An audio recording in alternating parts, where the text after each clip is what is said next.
I'd like to talk a little bit about the national airspace and the law and policy issues that we can expect to encounter once space transportation becomes much more common and frequent than it is today. So we're not talking about a situation that's going to arise tomorrow or next year or even in the next couple years. This is looking down the road.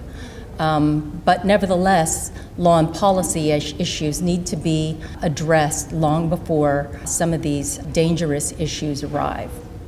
So with that, I'd like to start with a graphic that shows generally how the airspace is compartmentalized.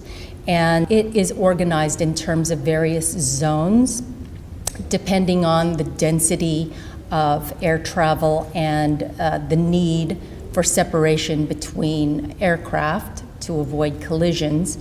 And the most prominent area on the graph is that aqua section that's denominated Class A airspace. And this is where commercial airlines spend most of their time after takeoff and before landing. Starts at 18,000 feet and goes up to 60,000 feet. Beneath that are the controlled airspaces around the airports. Class B airspace surrounds the country's busiest airports, and Class C and D surround less busy airports. And in between those airports and their spaces is Class E airspace, which goes all the way up to the bottom of Class A airspace, up to 18,000 feet, and also continues above Class A airspace, beginning at 60,000 feet and up. And it's this top layer of the airspace that I'm primarily going to be interested in. And most of us are familiar with the type of spacecraft that are launched these days. Most of us grew up with the heavy lifters like the Atlas V and Delta IV, and more recently SpaceX's Falcon 9. But there are also space planes that traverse the thin atmosphere in especially Class E airspace above Class A, as well as sounding rockets that carry experimental research and NASA payloads, and suborbital vehicles that are designed to carry passengers up to the very edge of space so that they can experience weightlessness and see the curvature of the Earth. All of these spacecraft, though, unless they're launched from restricted airspace, have to have airspace closed for them in advance in order to protect traveling air traffic from potential collision with the spacecraft. They all have launch trajectories. The launch trajectories are announced long beforehand when the launch date is known and the launch trajectory is known, and the 25 miles on either side of the launch trajectory, which forms a corridor of safety, all of that is projected in NOTAMs, notices to airmen in advance. But apart from the trajectory and that safety corridor that's designed to keep aircraft away from it, is also the concern for falling debris in the event of a breakup or an explosion or some other kind of anomaly. And the concern is that air traffic controllers aren't able to accurately track spacecraft because of the speeds at which they fly. And so as a result, they have no way of knowing where along that trajectory, if or when an explosion has occurred and there is a debris event. It's certainly in time enough to warn air traffic below to get out of the way and to divert so that falling debris doesn't damage aircraft in flight. So in order to provide safety for the aircraft in flight, they have to preemptively close sections of the airspace. And these sections that are closed are designed based on various models that predict what kind of debris fallout can be expected from any given spacecraft. And they use debris models built from a list of components and subcomponents of the spacecraft and their points of attachment and how they would become unattached in the event of a dynamic explosion. And they use information from NOAA in terms of wind traffic, in terms of the direction and the strength of the wind, to try to predict how big and where that debris cloud is going to fall within the national airspace, so that they can designate a particular area as off limits to aircraft in flight on that particular date for long before the launch is scheduled and long after the launch is scheduled, because there are many safety margins built into these projections. It's unknown how long the debris will be falling from the sky in the event of a worst case scenario explosion. So they have to provide for that in advance. So the airspace, a large portion of the airspace is closed off, and for a very long period of time. And as you can imagine, this results in a lot of frustration for air traffic that has to be diverted for long distances, for great periods of time, using a large amount of fuel. But so far, the process has, despite its headaches, it's worked. Because spacecraft launches are few and far between, even now. So it's manageable to do this each and every time there is a launch event. However, as I said earlier, I'm looking forward to a time at which space transportation is much more common. Launches are more frequent. Licensing of inland spaceports is more pervasive than it currently is. And even though Spaceport America and Midland and other spaceports are all inland spaceports able to launch suborbital spacecraft, there aren't many right now, but there will be, and there are currently applications pending. So this is going to continue. The projections are that suborbital space traffic will continue to grow in the future. But the good news is that the FAA is on it. They have, for many years, for the past decade, been rolling out their next-gen system, the next generation air transportation system, which is designed to take air traffic control and management from ground-based system to a satellite navigation. And as part of its strategic initiatives, the FAA is specifically looking at space traffic integration in the national airspace as a goal to reduce the footprint of that airspace that has to be closed and reduce the length of time that it has to remain closed. It's also integrating new technology and new instrumentation in the process so that air traffic controllers and managers can use real-time data that's shared with the launch provider, who has a much more accurate idea of the launch trajectory and where the spacecraft is at any given point of time. With that kind of knowledge, air traffic controllers will be better able and more agile to predict what's happening with the spacecraft and how to divert air traffic below in the event of an explosion. So I want to focus on the upper layer of the airspace, specifically the Class E airspace that exists over Class A. And I said before it started where Class A ends at 60,000 feet, and it goes up. But the question is how far up? And on this graphic, we see that it's denominated upper limit undefined, which is very different than indefinite. It's not an indefinite height or altitude. And we see from the regulations that Class E airspace is defined, but in terms of that top layer, only in terms of where it begins. The definition of Class E airspace says absolutely nothing about the ceiling. And that is a pretty important omission, because Class E airspace is the very top of the airspace abutting outer space.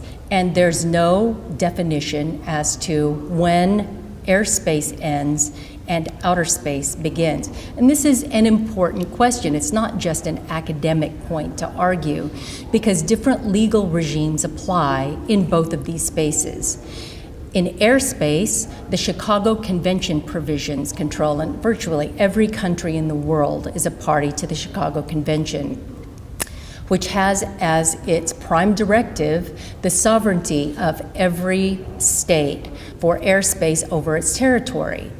So that means that every state has the authority to consent to air traffic before a foreign state can enter its airspace. This results in innumerable bilateral agreements, multilateral agreements, blue sky agreements put in place that specifically define when and where a foreign aircraft can enter the state's airspace in advance. There's no such thing as the freedom to fly into another country's airspace. In contrast, outer space is built on a presumption that all states have the right to use every area in outer space. There are no boundaries. States are prohibited from appropriating for their own use and exert their own sovereignty over any area in outer space. So this means that no state has to have the consent of any other state to travel anywhere in outer space. So two diametrically opposed legal regimes apply depending on where that line is drawn at the upper limit of Class E airspace. So obviously this has been a problem that the international community has been attempting to resolve for many years. For about 3 decades, the United Nations has had on its agenda in the legal subcommittee the subject of delimitation of airspace and outer space. And a lot of theories have been presented to support how to define which regime applies to one area versus another.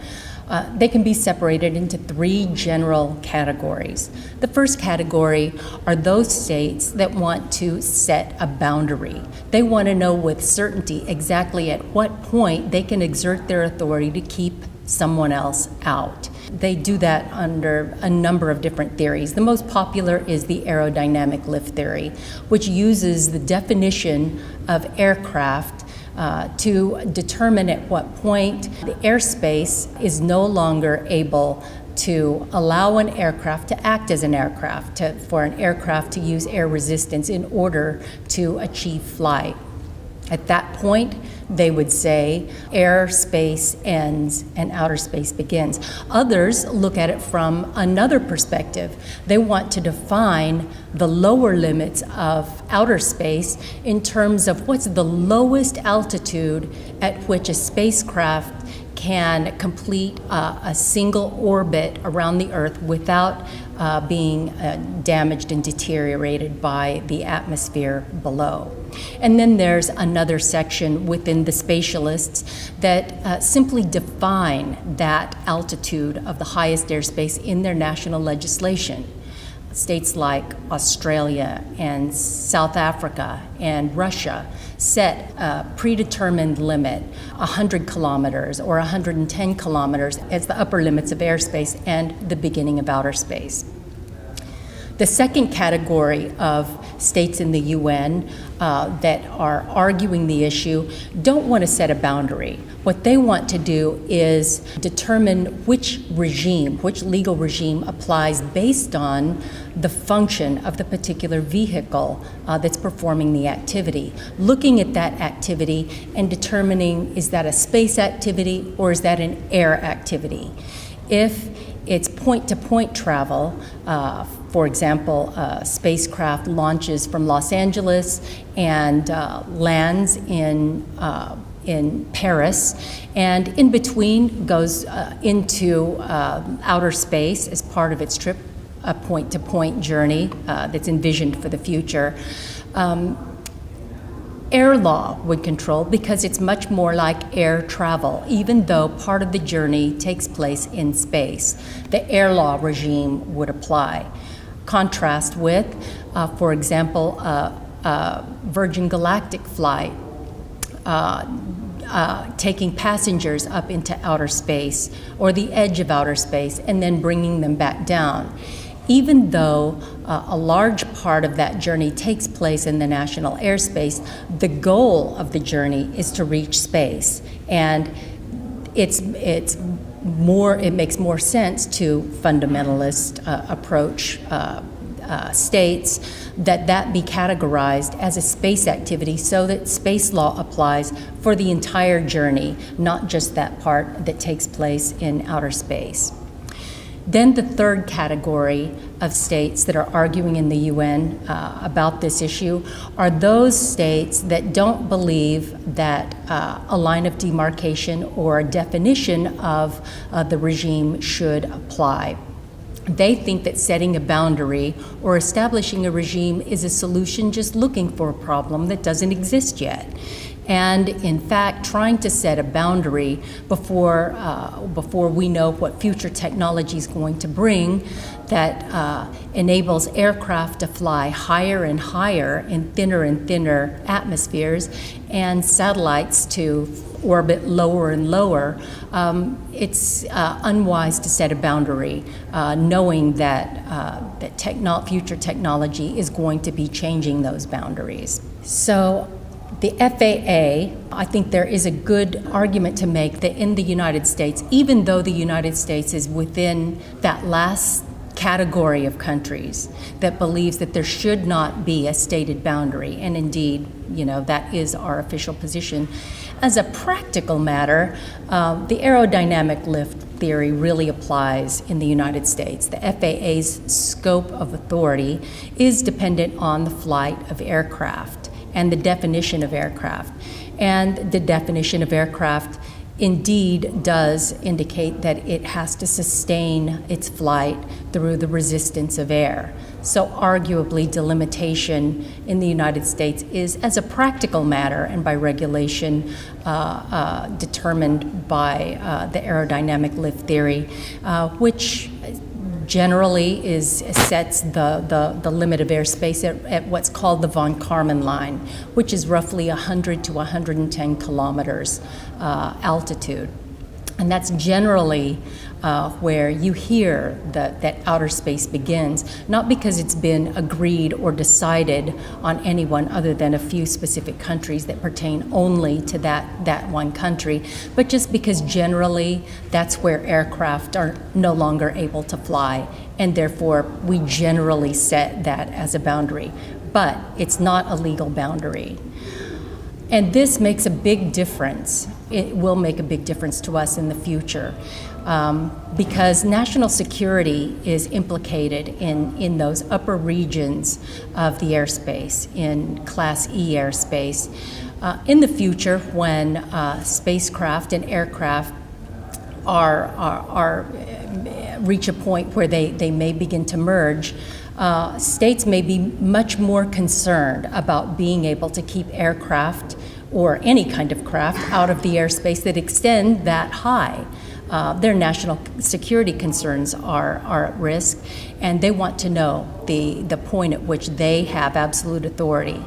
Also, liability is an issue for accidents that occur in those upper regions. Now, obviously, if it occurs in Class A airspace or Class E airspace under that, the air law applies, and applies to that nation's state law, and the procedures are well developed. But in Class E airspace, where we're not sure whether it's the state's law that apply or outer space law that apply, there is a real concern that we're not going to know in advance which regime applies in order to settle the issue of liability for any damage that occurs as a result of a collision or an explosion in outer space. If the collision or explosion occurs in outer space, the Liability Convention applies, and only states are permitted to initiate proceedings under the Liability Convention.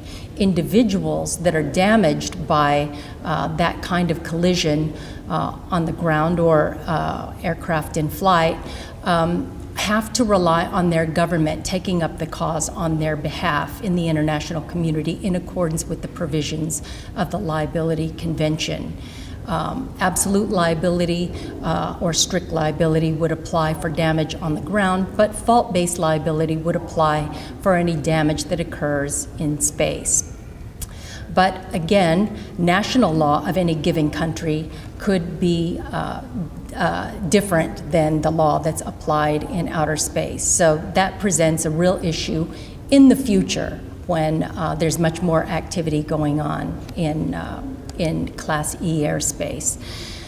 So in conclusion, the national airspace in the future will become very busy. We will need to integrate space traffic alongside air traffic, and the FAA has already gotten a jump on those processes that are implementing new technology and instrumentation to make real-time data sharing available to air traffic controllers so that they can be more agile in their decision making. But in terms of the law and policy issues, those will remain unresolved until, and if past history is any result, they'll continue to be unresolved. As the UN, there appears to be a deadlock and no ability for anybody to reach agreement. In that event, they won't be truly considered until the first explosion or collision occurs in the upper reaches of airspace, and one party claims it happened in airspace and another party claims it happened in outer space, depending on which outcome is the best for that party. At that point, that's when we're going to truly reach some kind of decision on this issue. Until then, it's a gray area. Thank you very much.